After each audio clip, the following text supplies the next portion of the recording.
తెనాలి నియోజకవర్గ ప్రజలందరికీ, మరి ముఖ్యంగా నియోజకవర్గ ఓటర్లు మహాశయులందరికీ విజ్ఞప్తి. ఈరోజు పోలింగ్ జరుగుతూ ఉంది. ప్రజలు బ్రహ్మరథం పడుతూ ఉన్నారు. మరి ముఖ్యంగా అత్యధిక మంది మహిళలు క్యూ లైన్లో నుంచొని ఈ రాష్ట్ర ముఖ్యమంత్రి జగన్మోహన్ రెడ్డి గారిని మళ్ళీ రెండోసారి ముఖ్యమంత్రిగా చేయాలన్న తలంపుతో, అలాగే తెనాలి నియోజకవర్గంలో కూడా నన్ను మళ్ళీ ఎమ్మెల్యే చేయటం కోసం క్యూలో నుంచొని ఓటేస్తున్న సందర్భం. దాంట్లో భాగంగానే నేను నా ఓటు హక్కుని వినియోగించుకోవడానికి నేను, నా భార్య ఎక్కడైతే నా ఐతానగర్, నా సొంత ప్లేస్ అయిన ఐతానగర్ బూత్లోకి ఓటు వేయటానికి వెళ్తున్నప్పుడు, ఎందుకంటే నేను అభ్యర్థి ఓటు వేసుకునే క్రమంలో సహజంగా ఎవరైనా కానీ ఓటు అనేది ఓటు వేయటానికి వచ్చినప్పుడు క్యూలో నుంచొని ఓటు వేయటం అనేది సహజమైన పద్ధతి. అది ఎవరైనా కానీ సహజంగా ఈ ఎలక్షన్స్ టైంలో అభ్యర్థి అన్ని బూతులు తిరుగుతూ ఉంటారు కాబట్టి నాకేం వర్తించదు. ఇప్పుడు మనోహర్ గారు ఓటేసాడు, ఆయన కూడా క్యూ లైన్లో నుంచొని ఏం ఓటు వేయాలి, మామూలుగా వెళ్ళి వేసి వచ్చాడు. ఎవరైనా కానీ ఇది ఎవరికి తెలియంది, ఎమ్మెల్యే అభ్యర్థిగా ఉన్నాళ్ళు. ఎందుకంటే అన్ని బూతులు తిరుగుతూ ఉంటారు కాబట్టి, అన్ని బూతులు తిరగాలి కాబట్టి, అక్కడ పోలింగ్ స్టేషన్స్ ప్రశాంత వాతావరణాన్ని క్రియేట్ చేయడం కోసం, అక్కడ ప్రశాంత వాతావరణం ఉందా లేదా, ఓటర్లకు కానీ ఇంకోళ్ళకి కానీ పోలింగ్ స్టేషన్లో కూర్చున్న ఈవీఎంలు కానీ ఇంకోటి కానీ ఏదైనా ఇబ్బందికరమైన పరిస్థితులు ఉన్నాయా లేవా అని మానిటరింగ్ చేసుకోవటం అనేది ఎమ్మెల్యే అభ్యర్థులు ఎప్పుడు చేసుకునేది. ఇది ప్రతి ఎలక్షన్స్లో జరిగేది. ఆ క్రమంలో భాగంగానే నేను, నా భార్య కలిపి క్యూ లైన్లో కాకుండా ఓటేసిన మాట పోయింది. అయితే అక్కడ ఉన్న గొట్టెముక్కల సుధాకర్ అనే ఇతను సుమారు ఒక 10 రోజుల నుంచి, ఇతను ఇక్కడ కాదు ఐతానగరే కాక ఐతానగర్లో ఉండడు, సాఫ్ట్వేర్ ఎంప్లాయ్. ఇతను ఒక వారం రోజుల నుంచి తెనాలి వచ్చి ఇక్కడ జనసేన పార్టీ తరఫున పోటీ చేస్తున్న నాదెండ్ల మనోహర్తో కలిసి జనసేన ఆఫీసులో ఎలక్షన్ హీరింగ్కి సంబంధించి అనేక రకమైన ఇతను మనోహర్తో కలిపి చేసిన సందర్భం జరుగుతూ ఉంది. దాంట్లో భాగంగానే కావాలని ఏదో ఒక క్రియేషన్ చేయాలని, ఎందుకంటే మనోహర్ పోటీ చేస్తున్న పార్టీ జనసేన సపోర్ట్ చేసి, జనసేనకి తెనాల్లో కేడర్ లేదు, తెలుగుదేశం పార్టీ పోటీ చేయటం.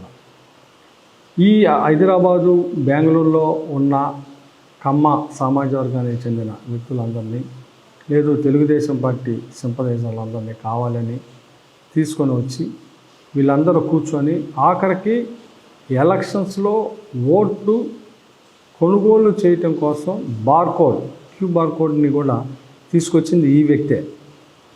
కావాలంటే మీరు అబ్జర్వ్ చేసుకోండి, నా దగ్గర సాక్ష్యాలు కూడా ఉన్నాయి.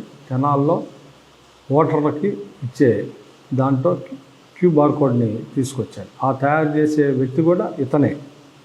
సో ఇది పక్కాగా నేను ఓటేసి వస్తుంటే నేను, నా భార్య కావాలని దుర్భాషలాడి, మరి ముఖ్యంగా ఇదిగో మాదిగ, ముస్లిము, బీసీ ఇలాంటి కులాలున్న పార్టీ వైఎస్ఆర్ పార్టీ కాబట్టి ఆ పార్టీ తరపున ఎమ్మెల్యేగా అలాగే ఎమ్మెల్యే అభ్యర్థిగా ఉన్నానని అక్కస్తో కుల దుహంకారంతో, ఇది నిజంగా చెబుతున్నాను, నేను కమ్మాడినే, అతను కమ్మనే, కానీ ఎవరి మీద వీழ்చి పడకూడదు కదా.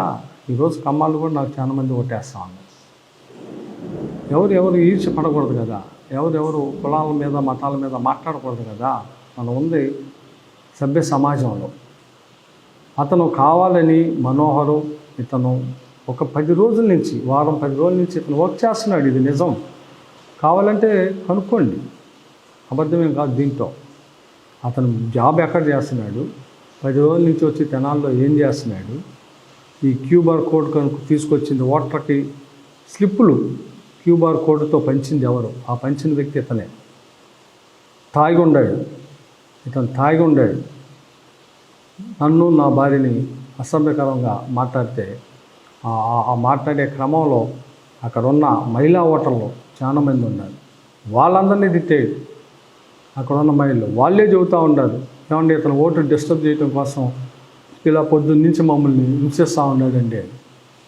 సో ప్లస్ ఆ బూత్లో ఒక ఈవీఎం పొద్దున్నుంచి పనిచేయలా. నాకు కంప్లైంట్ వచ్చింది, ఈవీఎం కూడా పనిచేయలేదు అని.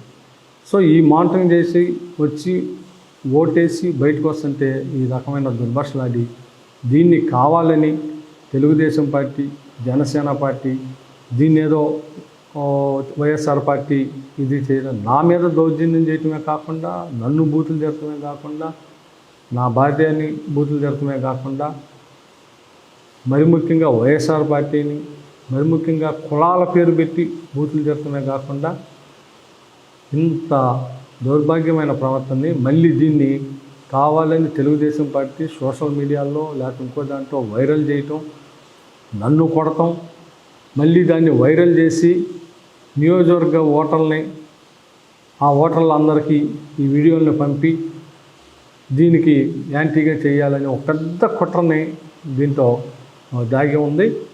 సో దయచేసి నియోజకవర్గ ప్రజలు ఎవరో దీన్ని నమ్మవద్దని. ఎందుకు నమ్మవద్దని అంటే నేను ఎలాంటి తెలుసు, నా ప్రవర్తన ఎట్లాంటిది తెలుసు, నా యాటిట్యూడ్ ఎట్లాంటిది తెలుసు. కొన్ని లక్షల మంది విద్యార్థులకి ఉద్యోగ భద్రత ఇచ్చిన వ్యక్తిని. ఈ నియోజకవర్గంలో నేను ఎలాంటి అందరికీ తెలుసు. సో ఈ వీడియోని రకరకాలుగా వైరల్ చేస్తా.